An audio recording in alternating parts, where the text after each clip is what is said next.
এই পদ্মা নদী শুধু নদী নয়, এটি জেলেদের একটি ধমনী। প্রতিদিন সূর্য ওঠার আগেই জেগে ওঠে আরিচা ঘাট। গভীর রাত থেকে জাল ফেলে মাছ শিকার করার পর এখন জেলেরা ফিরছেন আরিচা ঘাটে। নৌকাগুলো ঢেউ ভেঙে মাছের আড়তের দিকে এগিয়ে আসছে। জেলেদের এই ভিড়ই বলে দেয় আজকের বাজারে কতটা জমজমাট হতে চলেছে। নৌকা ঘাটে ভিড়তে না ভিড়তেই জেলেদের দৌড়ঝাঁপ শুরু হয়ে যায়। জেলেরা একের পর এক নামাচ্ছে নানা রকম তাজা মাছ। প্রতিটি নৌকা তীরে ভিড়ছে তাদের সারা রাতের অর্জন নিয়ে। এই মাছগুলি এখানকার জেলেদের অর্থনীতির মূল চালিকা শক্তি। আরিচা ঘাটের মাছের আড়তে আপনাকে স্বাগতম। সকালে ঘুম ভাঙার আগে এই বাজারের মানুষের ঢল নামে। ও মাই গড, দেখুন এগুলো নদীর তাজা বাগদা চিংড়ি, এখনো লাফাচ্ছে। এমন তাজা চিংড়ি দেখতে পাওয়া আসলেই ভাগ্যের ব্যাপার। এই আড়তে বেলে, পাবদা, চিংড়ি, ইলিশ সকল ধরনের দেশি মাছ।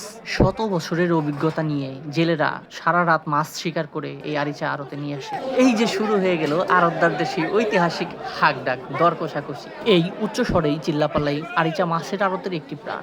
প্রতিটি বিক্রেতারই একটাই লক্ষ্য, তাদের ক্রেতাদের আকর্ষণ করা। যে যেভাবে পারছে তার ক্রেতাদের দৃষ্টি আকর্ষণ করানোর চেষ্টা করছে।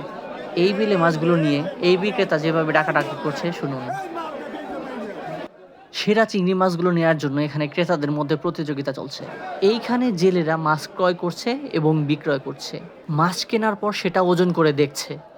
এইটা প্রতিদিনের প্রত্যেকটা জেলেরই একটা গল্প।